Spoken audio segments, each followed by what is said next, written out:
નમસ્કાર મિત્રો, સ્વાગત છે તમારું માર્કેટ બુલેટિનમાં। આજના વિડીયોમાં આપણે વાત કરવી છે એનપીસીઆઈની, એટલે કે તમે જો યુપીઆઈથી આઈપીઓ ભરો છો તો એના માટે એક મહત્વની જાહેરાત આવી છે, પણ તેમાં કોઈ ગભરાવા જેવી વાત નથી, પણ જાણવા જાય એક માહિતી છે ને છેલ્લે આપણે બોનસ ટીપ એટલે કે તમને એ વાત કરશું કે આઈપીઓ રિજેક્ટ થતાં કઈ રીતે અપનાવવો। તો ચાલો વધુ વાત ન કરતા શરૂઆત કરીએ। શું તમે પણ નિયમિતપણે આઈપીઓમાં રોકાણ કરો છો? તો national payment corporation of India એટલે કે એનપીસીઆઈનો નવો સર્ક્યુલર તમારે જાણવા માટે ખૂબ જ જરૂરી છે। સર્ક્યુલરનો સ્ક્રીનશોટ તમે સાઈડમાં જોઈ શકો છો। એનપીસીઆઈ દેશમાં યુપીઆઈ નેટવર્ક પર વધતા જતા ટ્રાફિક અને પેમેન્ટ ફેલિયરના કિસ્સાઓને ઘટાડવા માટે એક નવો અને મહત્વપૂર્ણ નિયમ જાહેર કર્યો છે। આ નવા નિયમ મુજબ હવેથી તમામ યુપીઆઈ ઓટો પે મેન્ડેટ એક્ઝિક્યુશનની રિક્વેસ્ટ ફક્ત અને ફક્ત નોન પીક અવર્સ એટલે કે જ્યારે યુઝર્સનો ઓછો ટ્રાફિક હોય તેવા સમય દરમિયાન જ પ્રોસેસ કરવામાં આવશે। એનપીસીઆઈ મુખ્ય બે સમયગાળા સવારે 10 થી બપોરે 1 અને સાંજે 5 થી રાત્રે 9:30 પીક અવર્સ તરીકે નિર્ધારિત કર્યો છે, એટલે કે આ ગાળામાં યુપીઆઈ એપ ઉપર વધુ ટ્રાફિક રહે છે, કારણ કે આ સમયે ઓનલાઈન ટ્રાન્ઝેક્શનનું પ્રમાણ સૌથી વધુ હોય છે અને બેંક સર્વર ઉપર ભારે લોડ આવે છે। તો આઈપીઓમાં અરજી કરનારા મિત્રો માટે શું આ કોઈ ચિંતાજનક બાબત છે? તો કે ના। હવે સૌથી મોટો અને મહત્વનો સવાલ એ ઊભો થાય છે કે શું આઈપીઓમાં અરજી કરતી વખતે સામાન્ય રોકાણકારોએ પીક અવર્સ દરમિયાન સમયનું ધ્યાન રાખવું પડશે?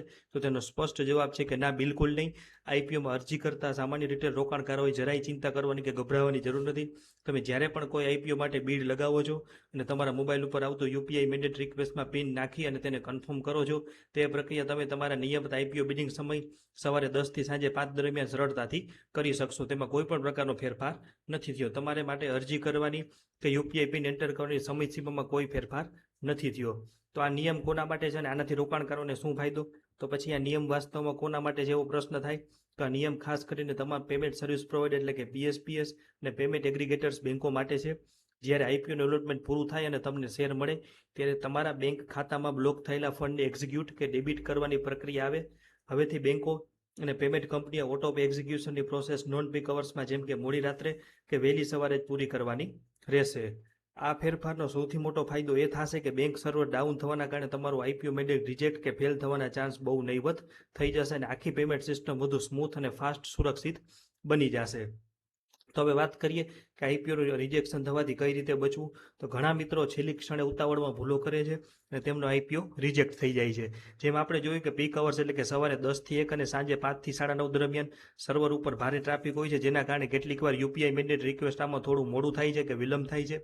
આથી જ આઈપીઓના છેલ્લા દિવસે છેલ્લી મિનિટો સુધી રાહ જોવાના બદલે જો તમારે અરજી કરવાની ગણતરી હોય તો સમયસર અરજી કરી લેવી સલાહભરી છે।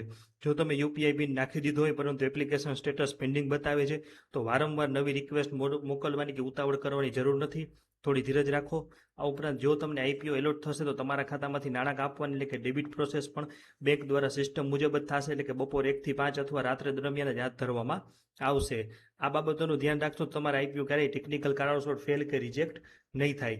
હવે બીજી વાત કરીએ તો એક જ પાન નંબર ઉપરથી અલગ અલગ બ્રોકર જેમ કે અનેક મિત્રોના ખાતા Zerodha, Groww, Angel One, Motilal Oswal કે અન્ય બ્રોકરમાં હોય છે, તો તે મિત્રો તેનો ઉપયોગ કરીને એક કરતાં વધુ વાર અરજી કરે છે।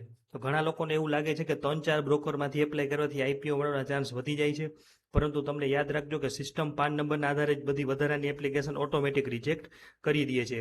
ચાન્સ વધારવા હોય તો પરિવારના અલગ અલગ સભ્યોના અલગ અલગ પાનવાળા ડીમેટ એકાઉન્ટમાંથી અરજી કરો, અને તમારું જો એક જ પાન નંબર ઉપર અલગ અલગ બ્રોકરમાં ડીમેટ એકાઉન્ટ હોય તો તેમાંથી અરજી ન કરો, કોઈ પણ એક જ બ્રોકરમાંથી અરજી કરો। તો આ વાત કરીએ આપણે એનપીસીઆઈ નવા આવેલા અપડેટ વિશે।